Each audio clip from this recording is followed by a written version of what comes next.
But when you buy something for 50 that's worth 240 and you can rent it for 2,000 a month, you're gonna take that risk. After 2 years, we finally got it clear. We finally sold it. I think we made 125 grand, right? The easy way.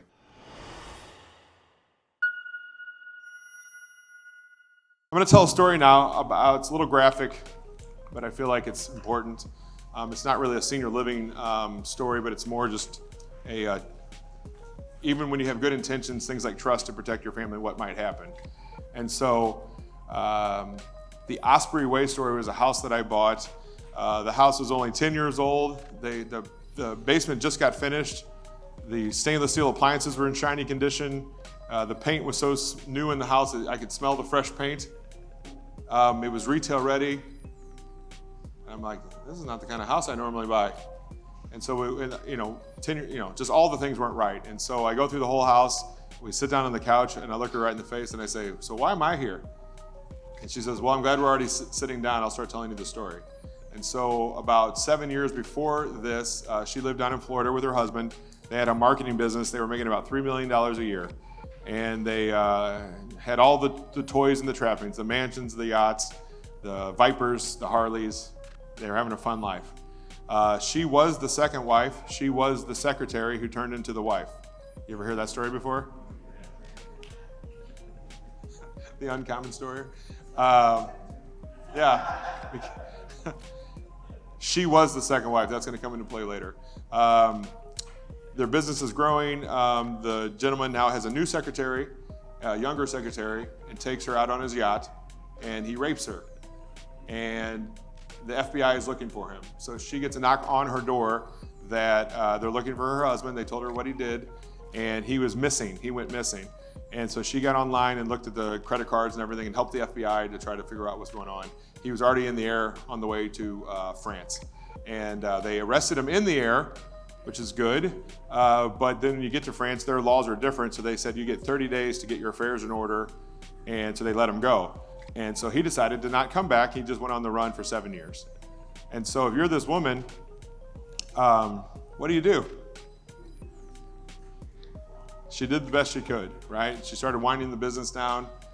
She started selling off the boats and the Vipers and the Harleys and the house and all these things. And so the house that we were in was paid for. The house in St. Louis where I was at, the Osperey house. And so this is where it gets fun. In the 7th year, he made it down to Spain. They arrested him, they brought him back, and he got a 99-year sentence. So she was finally able to divorce him, and he went to prison for 99 years. He was already in his 60s, so that was, in essence, a death sentence, right? The rest of his days will be, and rightfully so, for what he did, right? From the jail cell, St. Charles County, he was able to record the deed, to change the deed into the old trust that they had with his first wife. So he took the house from her. To cover his tracks even more, he sold the house for $5,000 to another gentleman to have it even deeper away. So I'm sitting here with a lady who has possession of the home that I'm in, but it's not hers, it's the other guy's, and it's not the other guy's, it's the old trust, and it's not the old trust, it's actually hers. That's a fun one to unwind. Right? What a nightmare. She said, Philip, what do you want to pay for this house? What would you guys say? It's probably about a $250 house. I'm gonna say $240. It's probably worth $280 today, but at that moment it was probably about $240. If someone said, CJ, what do you want to pay for this house? It's fun, right? It's fun. It's like she's telling you she doesn't care. There's no right or wrong answer. I was like, 50,000? Is how I said it? And she goes, cool. She said, as long as you said anything over 35, I can say yes to it. Like, damn it, where was that information at 2 minutes ago? Could have hinted something. Here's the even more messed up part. That 50,000 was going to him, the guy in prison. Why? Because over 7 years, she was spending down all those millions of dollars. She owed him money in the divorce. Half of the millions of dollars. Legally, think about that, right? Their assets. She spent them all, and the settlement was she owed him millions of dollars in prison. He must buy a lot of stamps because he likes to make up lawsuits.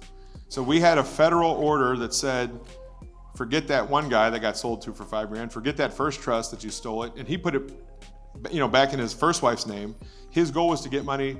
He fell back in love with his first wife, and he wanted to rekindle that from prison for the rest of his life. And so we had possession of the house.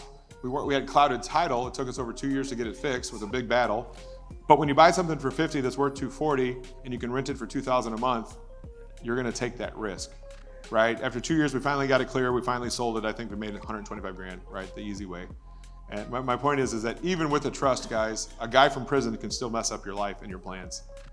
And so asset protection is a big thing.